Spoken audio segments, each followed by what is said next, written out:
Magandang araw po sa ating lahat para po sa ating Bible Knowledge of the Day. Ngayon po May 4 ng Monday. Ano po? Proverbs 19 verse 8, the Bible says, "He that getteth wisdom loveth his own soul." Yan po ang pamagat natin. "And he that keepeth understanding shall find good."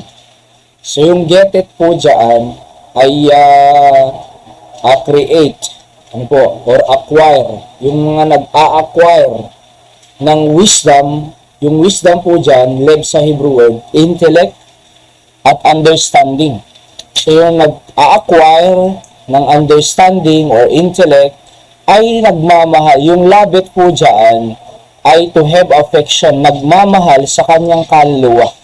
Kung mahal mo ay yung kaluluwa, ay kumuha ka, mag-acquire ka ng understanding, intellect, or knowledge, or wisdom, mga kapatid, para pakinabangan ng iyong kaluluwa. Di ba? So, kasi kung hindi ka nag-acquire ng wisdom, walang pakikinabangan ng iyong kaluluwa. Opo. Pero kung meron kang pang-unawa, ay talagang mabibinipisyuhan ang iyong kaluluwa.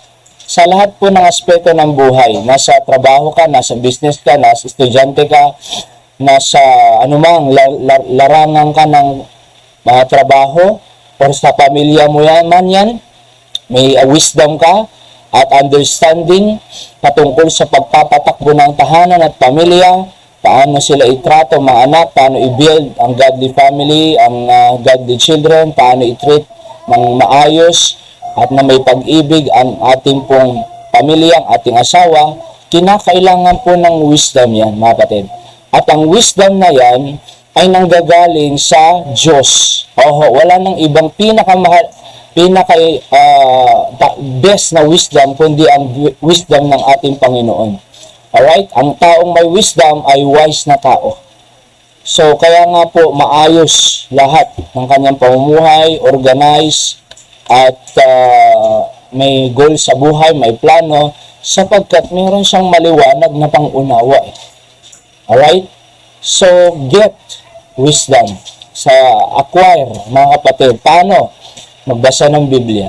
Tayo po ay magsimba Sunday morning, Sunday night, Thursday night, at anuman ang mga dapat nating gagawin, mga kapatid, ay kinakailangan pong tayo po ay mag-acquire ng salita ng Diyos. Paggising mo ng umaga, magbasa ka ng Biblia, makinig ka ng Bible Knowledge of the Day, daily words of encouragement, magsimba tayo ho. Bakit? Makinig tayo ng mga messages. Bakit? Diyan natin makukuha ang wisdom kung mahal mo ang iyong kaluluwa. Of course, pag mahal mo ang iyong kaluluwa, sarili, mapapakinabangan din po ng ating pamilya. Okay? Sa ating Bible Knowledge of the Day po ay wisdom will guide you on your way of life. Gandang araw po sa ating lahat. Yan po ang ating Bible Knowledge of the Day.